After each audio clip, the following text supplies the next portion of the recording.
कृषि बिल तो पास हो गया, लेकिन राज्यसभा में बिल पास होने के दौरान जिस कदर तनातनी देखी गई उसका असर अब भी देखा जा रहा है। बिल पर सरकार और विपक्ष आमने सामने है। कल राज्यसभा में हंगामा, तोड़फोड़ और उपसभापति का अपमान करने के आरोपी सांसदों के खिलाफ संघ मंत्रालय निलंबन का प्रस्ताव लाने वाला है। वहीं 12 विपक्षी दलों ने उपसभापति के खिलाफ अविश्वास प्रस्ताव दे दिया है।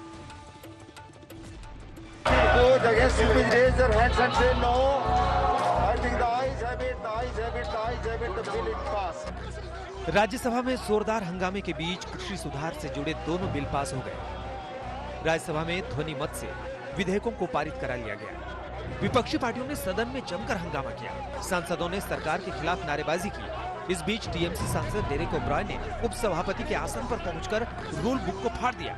टीएमसी का आरोप है कि उपसभापति नियमों के खिलाफ फैसला ले रहे हैं। हंगामा इतना बढ़ा कि विपक्षी दलों ने उपसभापति के खिलाफ अविश्वास प्रस्ताव ला दिया। कांग्रेस ने आरोप लगाया कि उपसभापति के रवैये ने लोकतांत्रिक परंपराओं और प्रक्रियाओं को नुकसान पहुंचाया है।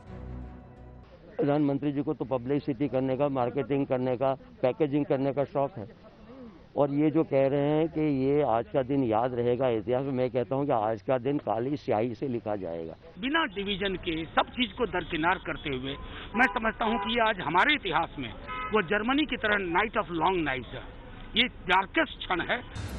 शाम 7:30 बजे सरकार ने मोर्चा खोला।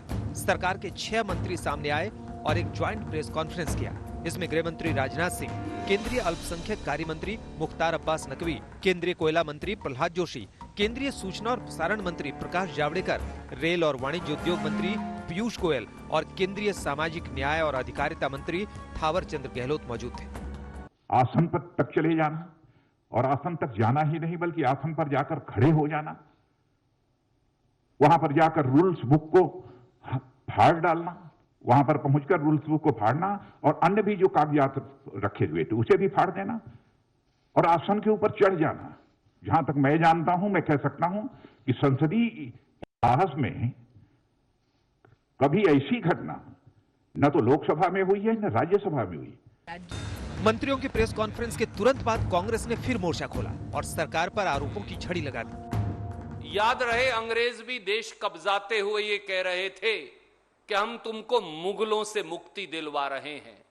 आज के काले अंग्रेज मोदी जी की ईस्ट इंडिया कंपनी भी ये कह रही है कि ये कानून किसान पक्षधर हैं, उनकी रोजी रोटी जमीन आजीविका छीनकर।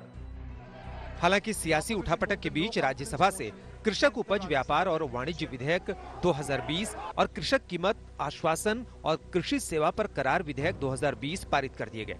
इन विधेयकों के पारित होने के बाद प्रधानमंत्री नरेंद्र मोदी ने ट्वीट किया और ये भरोसा दिया कि एमएसपी व्यवस्था जारी रहेगी।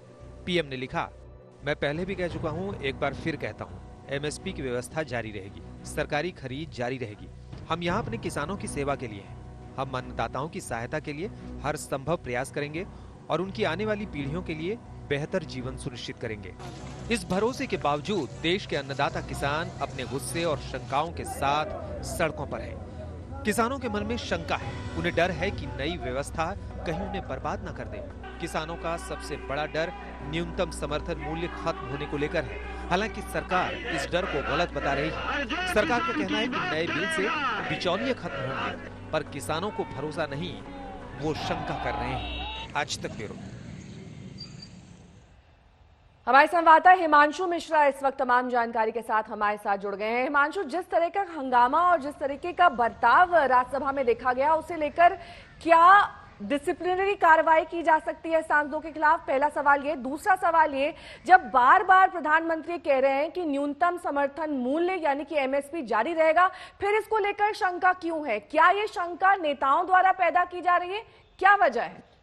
देखिए, बिल्कुल प्रधानमंत्री की तरफ से बार बार कहा गया है कि एमएसपी जो है, जो अभी तक दिया जा रहा था, आगे भी रहेगा, इसमें कोई शंका नहीं है। कृषि मंत्री खुद अपने बयानों में लोकसभा राज्यसभा में और आज तक से खास बातचीत के दौरान कह चुके हैं कि एमएसपी जो है वो जारी रहने वाला है।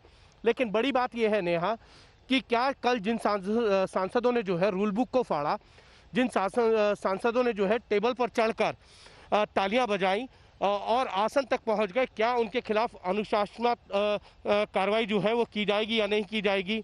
इसीलिए ये कह सकते हैं कि उपसभापति हरिवंश के खिलाफ जो है वो विपक्ष की तरफ से जो है नो कॉन्फिडेंस मोशन लाके जो है उनके खिलाफ जो है एक तरीके से माहौल बनाया जा रहा है। और जिन सांसदों ने रूल बुक को फाड़ा या टेबल पे चढ़े या तालियां बजाई या आसन तक पहुंच गए, उनके खिलाफ कार्रवाई ना हो, इसके लिए एक विपक्ष की रणनीति हो सकती है। और इसीलिए कल आप देखें तो सरकार की तरफ से 6 मंत्रियों ने जो है मोर्चा खोला था विपक्ष की तरफ से।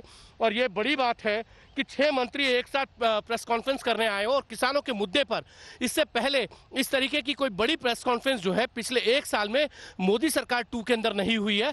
ये एक बड़ी चीज है, क्योंकि एक मंत्री जो है वो किसानों के मुद्दे पर मोदी सरकार से इस्तीफा दे चुके हैं। और जब उनसे ये पूछा गया कि जब हरसिमरत कौर को जो है वो सरकार नहीं समझा पाई, कृषि मंत्री नहीं समझा पाए, तब क्या होगा, तो उन्होंने कहा था कि कुछ लोग जो है वो अपने अपने मुद्दों की राजनीति करते हैं और इसीलिए, और ये बिल जो है वो किसानों के फायदे का है। तो किसानों के फायदे को लेकर सरकार बिल्कुल आश्वस्त है। उनका कहना है इससे किसानों की आमदनी जो है वो दुगनी होगी, किसानों को इससे जो है किसी भी तरीके का नुकसान नहीं होने वाला। किसान चाहे जहां चाहे वहां अपने जो है उपज को बेच सकता है और मंडियों के अंदर जो है वो भी जारी रहेंगी और एमएसपी तो हमेशा के लिए जारी रहेगी। तो ये एक तरीके से कह सकते हैं कि राजनीति है और किसानों को लेकर राजनीति जब भी होती है उसी तरीके का माहौल जो है संसद में दिखता है। आपसे कुछ देर के अंदर ये देखा जा सकता है कि विपक्ष किस तरीके का आक्रामक रुख जो है वो संसद के अंदर दिखाता है, क्योंकि आपसे कुछ देर में राज्यसभा की जो है वो कार्रवाई शुरू हो जाएगी और पूरा विपक्ष एकजुट होकर जो है वो नो कॉन्फिडेंस मोशन लेके आया है।